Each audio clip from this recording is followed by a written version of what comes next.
Maquettes numériques métiers. Ces maquettes numériques sont propres à chaque intervenant. Donc ça veut dire que chaque entreprise renseigne la maquette à son niveau avec des plans. Je pense au menuisier ou au plâtrier ou au charpentier, entre autres, avec les fiches techniques, avec les avis techniques, avec tous les documents nécessaires. Éventuellement, il peut y avoir leur devis, leur devis validé. Enfin, il peut y avoir tous ces documents-là dans leur maquette numérique. Et puis tout ce qui va concerner également la facturation, par exemple.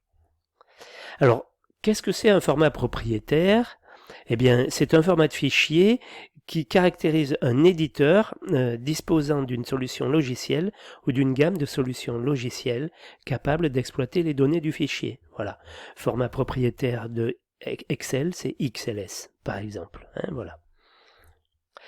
Un format propriétaire est régi par les lois relatives au copyright et à la trademark.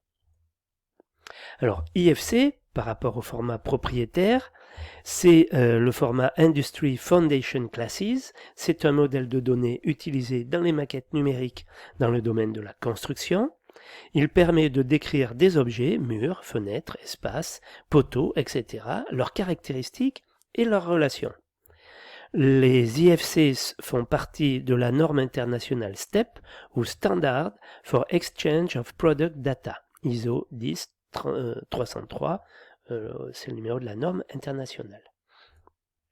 Depuis mars 2013, les IFC sont labellisés ISO 16739. Les IFC ont pour but d'assurer l'interopérabilité des logiciels métiers BIM. Ingénierie concurrente.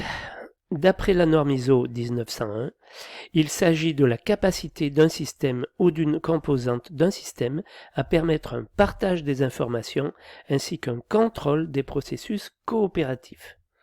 L'ingénierie concurrente implique les différents acteurs dans la phase de conception, de construction, d'exploitation-maintenance et de fin de vie dès l'amont du projet.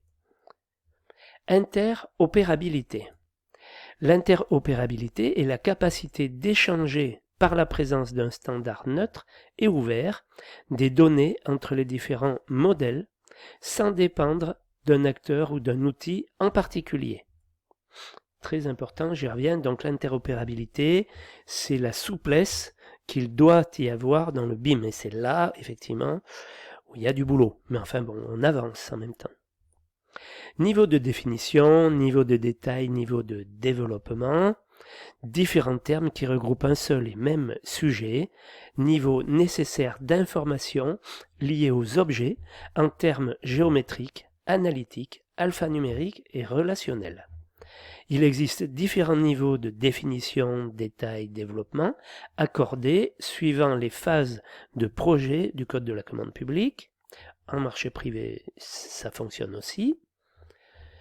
Un objet BIM, c'est la représentation virtuelle d'un élément de construction en 3 dimensions, formellement identifié par exemple un mur, une dalle, une porte, un étage, avec ses propriétés, par exemple propriétés des matériaux, résistance mécanique, transmissivité thermique.